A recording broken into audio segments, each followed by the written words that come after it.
കൂടുതൽ വാർത്തകളും വീഡിയോകളും കാണാൻ ഈ ചാനൽ സബ്സ്ക്രൈബ് ചെയ്യുക. കൂടെ ബെൽ ബട്ടൺ അമർത്തുക. കേരളത്തിൽ ആയിരക്കണക്കിന് കുടുംബങ്ങളിൽ പൂർവ്വ പരമ്പരയായി ആരാധിച്ചു വരുന്ന സർപ്പക്കാവുകൾ ഇപ്പോഴും നിലനിൽക്കുന്നുണ്ട്.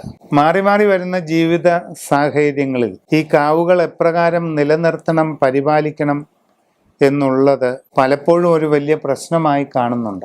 സർപ്പ ചൈതന്യത്തെ കാവുകളിൽ നിന്നും താന്ത്രിക വിധിപ്രകാരം ആവാഹിച്ച് സർപ്പപ്രതിഷ്ഠയുള്ള വലിയ ക്ഷേത്രങ്ങളിൽ കൊണ്ടുപോയി സ്ഥാപിക്കുന്ന ഒരു പതിവ് കുറെ കാലമായി നമ്മുടെ നാട്ടിൽ നടക്കുന്നു. പലപ്പോഴും കുടുംബ പ്രശ്നങ്ങളിലും അഷ്ടമംഗല പ്രശ്നങ്ങളിലുമൊക്കെ പല കുടുംബങ്ങൾക്കും തീവ്രമായ സർപ്പദോഷം കാണുമ്പോഴാണ് സർപ്പക്കാവുകളുടെ പരിപാലന കാര്യത്തിൽ സംശയങ്ങൾ ഉണ്ടാകുന്നത്.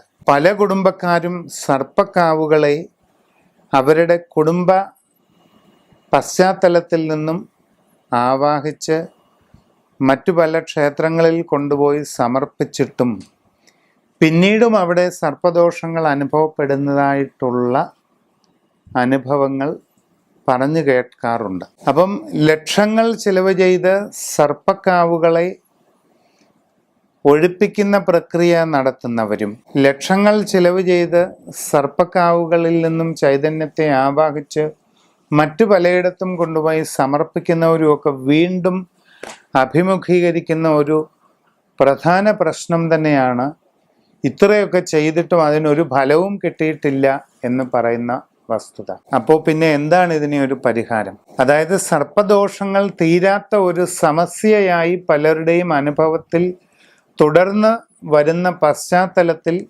ഇതിനെപ്പറ്റി വ്യക്തമായ ചില ധാരണകൾ നിങ്ങളിലേക്ക് എത്തിക്കുകയാണ് ഈ സംഭാഷണത്തിൻ്റെ ഉദ്ദേശം. നാഗയോഗ കുണ്ടലിനി സമ്പ്രദായത്തിൽ പ്രപഞ്ച ചൈതന്യത്തെ ഉപാസിച്ചിരുന്ന ഒരു പാരമ്പര്യം അനവധി നൂറ്റാണ്ടുകൾക്ക് മുമ്പ് ഉത്തരേന്ത്യ മുതൽ ദക്ഷിണേന്ത്യ വരെ നീണ്ടുകിടക്കുന്ന വംശപാരമ്പര്യങ്ങളിൽ കണ്ടുവന്നിരുന്നു.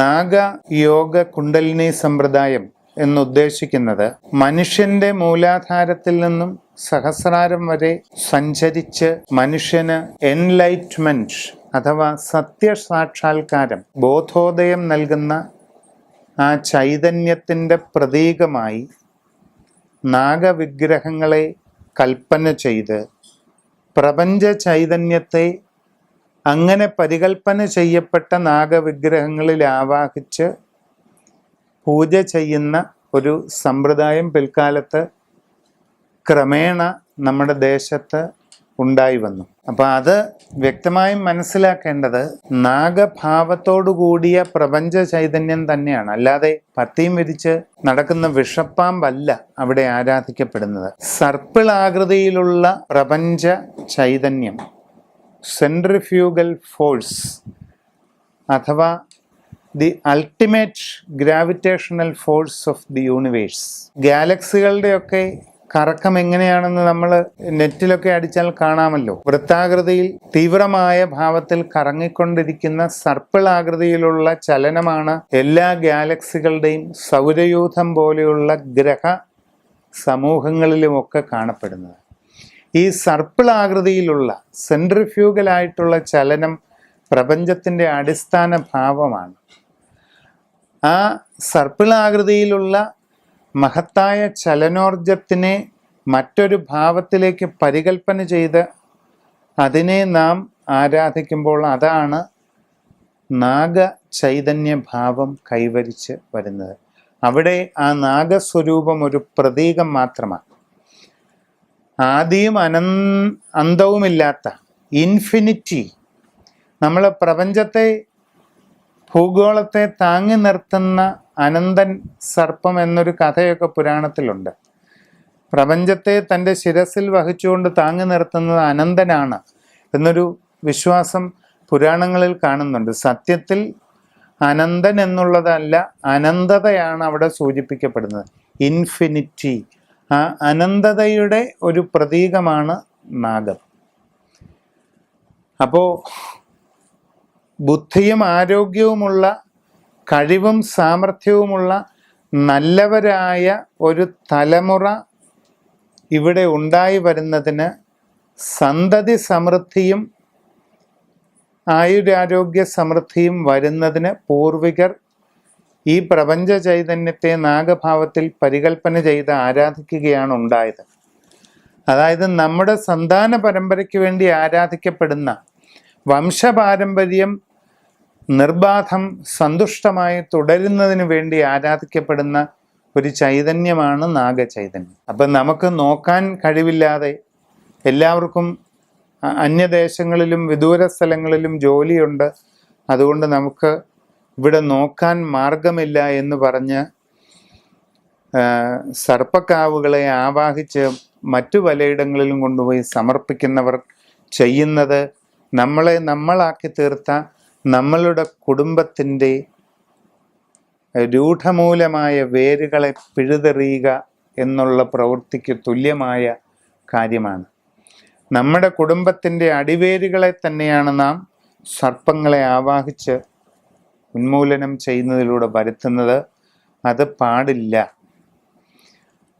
സർപ്പക്കാവുകളിൽ പൂജ മുടങ്ങുകയോ പലപ്പോഴും ആരാധനകൾ തെറ്റിപ്പോവുകയോ ഒക്കെ ചെയ്യുന്നെങ്കിൽ അങ്ങനെ ചെയ്തു കൊള്ളട്ടെ.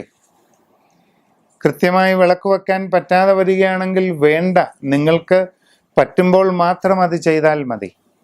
ആരാധനകൾ നിങ്ങളുടെ സൗകര്യാർത്ഥം ദൂരദേശങ്ങളിലുള്ളവർ വരുമ്പോൾ ചെയ്താൽ മതിയാകും.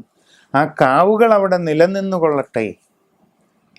എപ്പോഴെങ്കിലും ഒരു ദിവസം നിങ്ങൾക്ക്, ഒരു വർഷത്തിൽ ഒരു ദിവസം നാട്ടിലുള്ള കുറച്ചു പേർക്കെങ്കിലും ഒന്ന് കൂടിച്ചേർന്ന് അതിനുവേണ്ടി ഒന്ന് ഊർജം ചെലവാക്കിക്കൂടെ എന്നുള്ളതാണ്.